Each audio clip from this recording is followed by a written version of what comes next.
Okay, imagine this. You're a dedicated rider, maybe competing, maybe just enjoying your training, and you're usually really eager sport horse. The one who loves their job suddenly feels, well, different. Maybe lazy, you think, or doesn't want to go forward. Perhaps they're just not finishing strong like they used to. It's frustrating, definitely concerning, and in the world of equestrian sports, where performance is key, it's a major limiter. So today, we're diving deep into something called sport horse exercise intolerance. What is it really? What are the often hidden causes behind these kinds of complaints? And how do vets and specialists actually figure out this really complex puzzle? Our mission here is to take the research, the expert insights you've gathered, and pull out the most important bits of knowledge. We want to help you understand this whole issue, from those first subtle signs right through to the pretty advanced diagnostics. We're going to show you why it's usually not just about a horse not trying, but often a sign, a really important signal of underlying problems that, well, they need a real detective's eye to figure out. So we've set the scene with that frustrating situation. Let's start breaking it down. First off, what kind of horses are we actually talking about when we say sport horses? And what does exercise intolerance really mean? Well, sport horses generally are those in disciplines like dressage, show jumping, eventing, endurance, driving, even polo, high-demand activities, and exercise intolerance. Pretty much what it sounds like. The horse just can't perform the work at the level expected, whether that's in training or during a competition. That's a great starting point. And what's really key to understand is that exercise intolerance, or EI as we often call it, isn't actually a specific diagnosis on its own. It's really more of a clinical sign, or you could call it a syndrome. It basically flags up a mismatch, a discrepancy between what we think the horse should be able to do and what it's actually capable of doing performance-wise. If you think about the underlying pathophysiology, how the body's working or not working, peak performance requires, well, everything working together perfectly. All the body systems need to be coordinated. So EI can pop up because of a problem in any one of those systems, or sometimes several at once. But here's something important. It's not always just internal issues. It could be external things too, like maybe the horse doesn't have the best genetic potential for the job, or maybe rider issues, or inadequate training, diet problems, even the environment they live and work in. That's actually a really crucial point, isn't it? That external factors play a part. Many might just jump to thinking it's purely an internal health issue. Recognizing those external factors gives owners and trainers more things they can potentially address, changes how you approach it. And you mentioned it gets even more specific. The limiting factors can be different depending on the discipline. Exactly. So, for example, in eventers, you might be looking more closely at issues with oxygen transport or how well they regulate their body temperature, thermoregulation. But for an endurance horse, things like dehydration or losing too many electrolytes might be the primary problem. Wow. So the demands of the sport really shape the potential vulnerabilities. Precisely. And the list of body systems involved is huge. Mhm. Musculoskeletal, obviously, respiratory, cardiovascular, but also digestive, dental health, even behavior can tie into it. It really shows how interconnected it all is. And does the horse's age play into this? Do we see different issues typically in younger versus older athletes? Yes, absolutely. What we call the signalman age, breed, sex often gives us clues. Younger horses, for instance, might struggle more due to simple inexperience, or maybe they haven't reached peak fitness yet, or they could have underlying infectious diseases, maybe congenital issues they were born with, like certain heart conditions or problems in the upper airway. Older horses, on the other hand, are generally more prone to chronic or degenerative problems, things like arthritis in the musculoskeletal system, or maybe lower airway inflammation, or acquired heart issues. Okay, so it sounds like just noticing this intolerance can be tricky. It might creep up slowly. What are some of those first things, maybe subtle clues that an owner or trainer might notice? What kind of things do people report? Yeah, it often starts with just a gut feeling, like you said. An owner might say their horse just doesn't finish strong anymore, or they tie up, that muscle stiffness and soreness after work. Or maybe they feel the horse loses impulsion, that kind of forward energy, or seems really slow to recover their breath after exercise. You might see them stumbling more or being uncoordinated, maybe suddenly refusing jumps they normally fly over. Sometimes it's simpler, like they're just lagging behind the others on a gallop, where the owner hears a new noise, like a whistling or roaring sound, when the horse breathes hard during work. These are all really important early warnings. Right, those owner observations sound absolutely critical as the starting point. But then the vet needs to dig deeper, I imagine. What are some of the more, let's say, clinical signs a vet would look for? Things that might still be subtle but point towards a problem. Absolutely. We take those owner reports very seriously, and then we look for more objective signs, though even these can sometimes be subclinical, meaning not immediately obvious. We might detect a subtle lameness or an unevenness in their gait that wasn't there before. Sometimes horses become defensive or show a clear reluctance to work. They might struggle to gain fitness despite a good training program or not build muscle as expected, maybe even show some muscle wastage. Labored breathing, any kind of respiratory noise, getting tired too quickly during exercise, sweating excessively, or taking a really long time for their heart rate and breathing to come back to normal after work. Those are all big clues for us. Prolonged cardiorespiratory recovery, we call it. Wow, that's quite a list. So given all these potential signs, both the owner's observations and the vet's findings, what's the next step? What kind of history does the vet need to gather? The history is incredibly important. It's like building the case file, really. We need to know about the horse's competitive record. Has performance been consistent, or has there been a drop-off? When did the signs start? Is there a pattern? Like, does it only happen during intense training or only in competition? Or maybe only at certain points during the exercise, right at the start, in the middle, or only when they're tiring at the end? We also need to know if there are any other known health issues or if there have been any recent changes in their management, their feed, their stabling, anything like that. It all provides crucial context. Okay, context gathered. Then comes the hands-on part, the initial physical exam. That must be vital for starting to narrow things down. What does that usually involve? It really is. That's where we start putting the pieces together. We'll assess their body condition. Are they too thin, too heavy? Look at their general conformation, their overall attitude. We check basics like heart rate, the quality of the pulse, check their gums, mucous membranes, listen carefully to the heart for any abnormal sounds, murmurs, or arrhythmias, and check for things like a jugular pulse, which could hint at heart problems. For the respiratory system, we watch how they breathe, check the rate, feel the lymph nodes under the jaw, and listen really carefully with a stethoscope over the trachea, the windpipe, and down into the lungs for any weird sounds. Musculoskeletal-wise, we're looking for symmetry, checking conformation again, feeling for any heat, swelling, stiffness, or signs of pain in the limbs, back, and neck. A thorough lameness exam is pretty much always part of it, often including flexion tests to stress specific joints. And sometimes, actually seeing the horse ridden is key. A written examination can really highlight problems that aren't obvious otherwise. Right, so after gathering all those clues, the history, the exam findings, you start trying to pinpoint the actual underlying cause. And it sounds like the list of possibilities is, well, huge. Let's try to group them. Thinking about the musculoskeletal system first, we could be looking at lameness, right? And you said that can be subtle, subclinical even. Exactly. Lameness is a big one. Or maybe underlying neurologic issues affecting coordination. Rhabdomyolysis, that tying up we mentioned, is definitely on the list. And sometimes it's nutritional, like a deficiency in vitamin E or selenium, which are important for muscle health. Okay, then moving to the respiratory system, what kind of things fall into that category? Lots of possibilities here.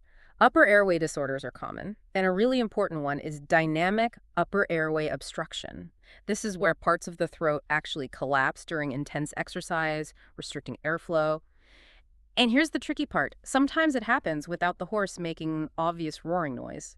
So it can be silent, but still significantly impact performance. Wow, okay. Silent obstruction, that's sneaky. It really can be. Then you have lower airway diseases like equine asthma, which used to be called IAD, inflammatory airway disease, and also EIPH, exercise-induced pulmonary hemorrhage, which is bleeding in the lungs during intense work. Okay.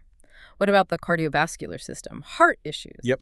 Could be heart defects the horse was born with, congenital ones, or problems that developed later, acquired defects. A big category here is exercising arrhythmias. These are irregular heart rhythms like atrial fibrillation or maybe extra beats called ventricular premature contractions that often only show up when the horse is actually exercising hard.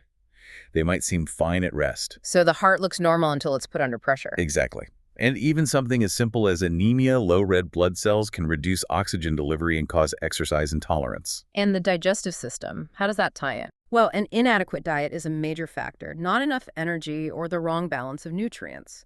Dental problems can cause pain when eating or difficulty chewing, affecting their intake. Gastric ulcers are very common in performance horses and can cause discomfort and reluctance to work. Parasite infections can drain energy, and sometimes inflammatory bowel disease can interfere with nutrient absorption. It really covers the whole horse, doesn't it? Right. And then you mentioned a sort of other category. Yeah, that catches things like endocrine disorders, maybe equine metabolic syndrome or Cushing's disease, although that's more common in older non-competing horses usually. Poor equitation, the way the rider sits or uses aids, can definitely impact performance. Inadequate training is a big one, both undertraining, meaning the horse isn't fit enough, and overtraining, where they're pushed too hard and become chronically fatigued. And even low-grade subclinical infections can just sap their energy without causing obvious signs of sickness. It's a massive web of potential causes. It is. And remember those external factors we talked about earlier, they weave through all of this. The environment matters hugely. Think about stable hygiene dust levels, ventilation quality that directly impacts respiratory health, the type of transport they use, whether they get regular turnout in paddocks, even the surfaces they train on, the footing quality, it all adds up. And the rider and their gear. Absolutely crucial. The rider's skill level and balance, the fit and cleanliness of the tack, a poorly fitting saddle or bridle can cause significant pain and resistance, even the type of protective boots used. And very poor shoeing can easily lead to lameness or discomfort. Makes sense. And then the overall management. Yeah, the training and management strategy. This covers the details of their diet and forage, making sure they get the right fuel and enough water. And critically, the training and competition schedule itself. Is it appropriate for the horse's level? Is there enough recovery time? Pushing too hard, too fast, or inconsistently is a recipe for problems. I remember one case, actually, where a horse suddenly seemed lazy. Turned out the owner had switched hay suppliers, and the new hay just didn't have the same energy content. Simple fix, but it caused a noticeable drop in performance. It really highlights how you need to look at the whole picture. Which brings us to the real detective work, the diagnostics. How on earth do veterinarians diagnose the cause when there are so many possibilities, and the horse might look fine just standing in the stable? It's definitely a process. It usually starts with that initial assessment at rest, building on the physical exam findings.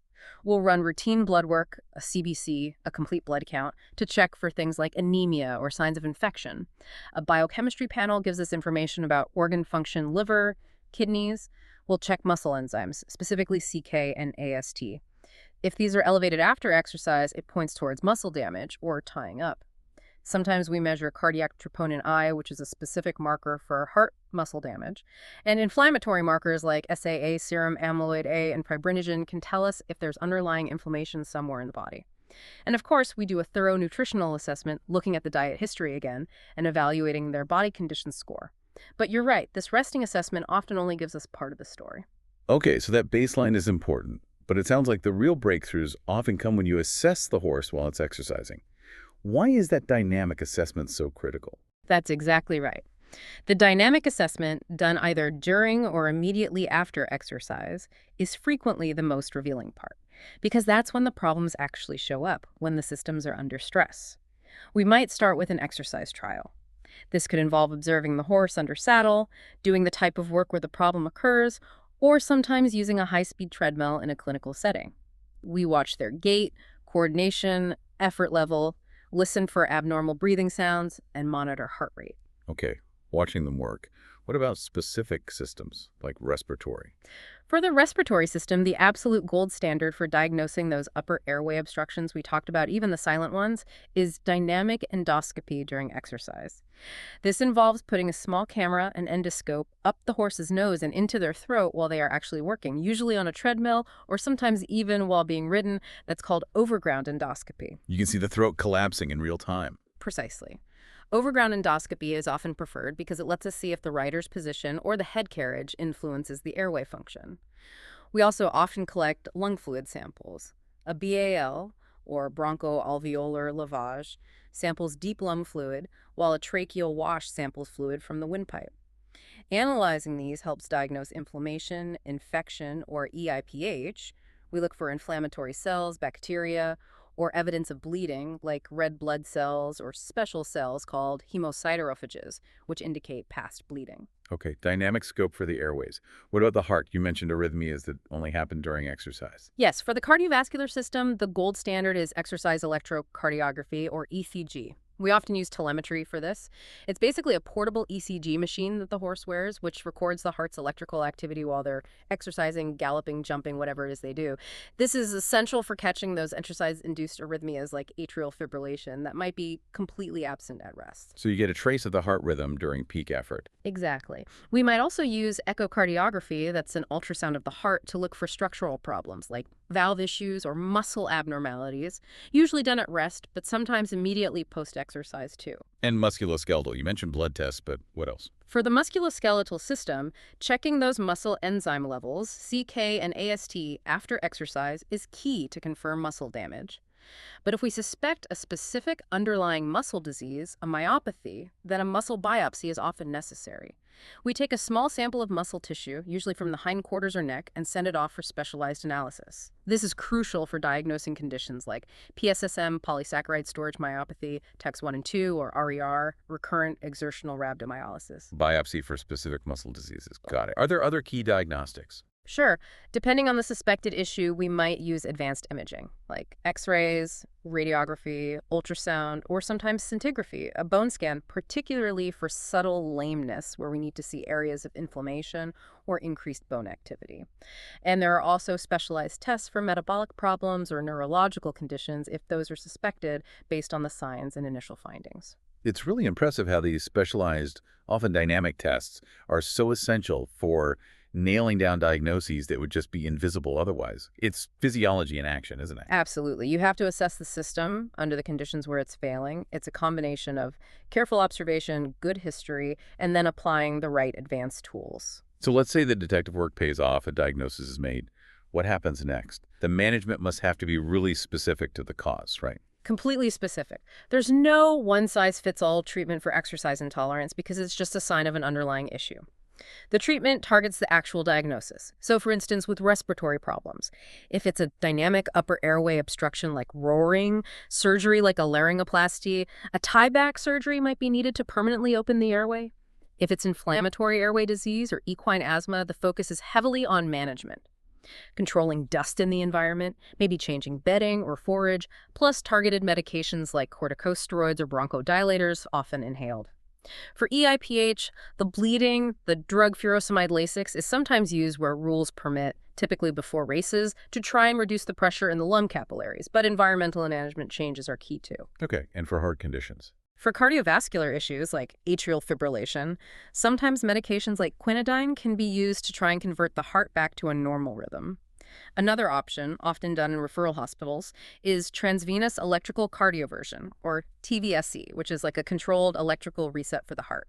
The success rate varies, and suitability depends on the specific case. And those muscle conditions, the myopathies? For musculoskeletal myopathies like PSSM, management is absolutely crucial. It usually involves strict dietary changes, typically very low starch and sugar, higher fat and fiber diets, combined with a really consistent, carefully managed exercise program. Avoiding long periods of rest followed by sudden hard work is key for some types, like RER. You mentioned medication rules earlier. Yeah. That must add another layer of complexity, especially for competition horses. Oh, absolutely. The strict regulation of medications in sport horses because of anti-doping rules is a huge factor. Vets have to be extremely knowledgeable about which drugs are permitted, which are banned, and what the required withdrawal times are before competition. It requires careful planning and communication with the owner and trainer. And what about the overall outlook, the prognosis, for a horse diagnosed with exercise intolerance? It's highly variable. It really depends entirely on the specific underlying cause and how severe it is. The prognosis can be quite good for some things, maybe a straightforward lameness that responds well to treatment, or an episode of atrial fibrillation that converts successfully back to normal rhythm and stays that way. But for other conditions, like severe chronic respiratory disease, or significant structural heart problems, or certain degenerative conditions, the prognosis for returning to the previous level of athletic performance might be guarded or even poor. So prevention seems like the best strategy wherever possible. What does this all mean for owners and trainers trying to reduce the risk of exercise intolerance developing in the first place? Prevention is definitely where a lot of focus should be. It starts with regular veterinary care, not just waiting for a problem. That includes routine checkups, thorough dental exams at least once or twice a year, and regular lameness assessments, even if the horse seems sound. Catching things early makes a huge difference. Having an appropriate conditioning program is vital. It needs to be gradual, tailored specifically to that horse and the demands of its discipline. And importantly, avoiding overtraining is just as crucial as avoiding undertraining. Rest and recovery are part of training. Makes sense. What else? Optimized nutrition is fundamental, ensuring the diet provides the right energy and nutrients for the workload, plus constant access to fresh water for hydration. Environmental control plays a big part, especially for respiratory health, minimizing dust and allergens in the stable and arena as much as possible. Owners and riders being really observant and catching subtle changes early is also key. Don't ignore that little gut feeling that something's off. For some hereditary conditions, like PSSM1, genetic testing is available and can be a valuable tool for breeders or before purchasing certain breeds. And, for really high-level, high-value equine athletes, some owners might even consider proactive screening, like having a dynamic endoscopy performed periodically just to check the airway function even before any signs appear. But it's also really important to remember the basics. Common things are common. Before jumping to complex diagnostics, always rule out the more frequent culprits, things like dental issues causing discomfort, subtle lameness, or simply needing a better fitness plan. Often, the answer lies there. That's great advice. So today, we've really journeyed into the complex world of sport horse exercise intolerance. We've gone from seeing it as just a vague complaint like laziness to understanding it as a sign that triggers a whole systematic diagnostic approach. You've read about the huge range of body systems that can be involved, the subtle clues to watch out for, and some of the really advanced techniques vets use to uncover the root cause of performance problems. This deep dive really underscores that for these incredible equine athletes, peak performance isn't just about more training. It's about this incredibly delicate balance between internal health, management, environment, everything. When a horse isn't performing up to par, it's often trying to tell something important. So here's a final thought to leave you with. Thinking about this intricate interplay between a complex biological system, the horse, and its environment, its workload, its care. How might understanding that kind of dynamic interaction change how we approach performance challenges or even health challenges in other areas of our own lives? Something to ponder.